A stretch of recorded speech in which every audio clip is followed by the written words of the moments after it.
ధ్యానమిత్రులందరికీ నమస్కారం. నా పేరు సుబ్రహ్మణ్యం, త్రినేత్ర పిరమిడ్, పుత్తూరు. మనం శ్రీరాముడికి, కృష్ణుడికి, మిగతా అవతార పురుషులకంతా వాళ్ళు మనకు ఆదర్శ మార్గం చూపించినారు కాబట్టి వాళ్ళ జన్మదినాల్ని ఘనంగా పండుగ రోజులుగా జరుపుకుంటున్నాం.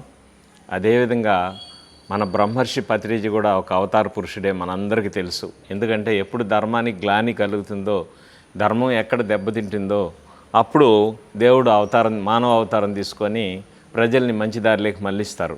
అదేవిధంగానే బ్రహ్మర్షి పత్రిజీ మన ధ్యాన మార్గాన్నిలోకి ప్రజల్ని మళ్ళించడానికి ఆయన జన్మ తీసుకున్నాడు. ఎందుకంటే ఈ అహింస, మూగజీవుల్ని మనం బలి చేస్తూ, మూగజీవులను దేవుడికి బలిస్తూ, మనం ఆహారంగా తీసుకుంటూ తెలియని మార్గంలో పోతున్నటువంటి మనల్ని ఒక ధ్యాన మార్గంలోకి తీసుకొచ్చి, ఒక శాకాహార మార్గంలోకి తీసుకొచ్చి అద్భుతమైన జీవిత లక్ష్యాన్ని దిశానిర్దేశం చేసినటువంటి బ్రహ్మర్షి మనకు అద్భుతమైనటువంటి అవతార పురుషుడే అని మనం తలుచుకుంటున్నాం, భావిస్తున్నాం, ఆయన మార్గంలో పోతున్నాం. అటువంటి ఆయన జన్మదినం నవంబర్ 11 జరుగుతూ ఉంది. కాబట్టి మన అందరి తరపున, మన ధ్యానమిత్రులందరి తరపున ఆయనకి జన్మదిన శుభాకాంక్షలు తెలియజేసుకుంటూ, ఆ రోజు ప్రతి పిరమిడ్లో మనం ఆయన జన్మదిన వేడుకలు జరుపుకుంటామని అందరం ఆశిస్తూ, మీరందరూ కూడా జరుపుకోవాలని కోరుకుంటూ సెలవు తీసుకుంటున్నాను.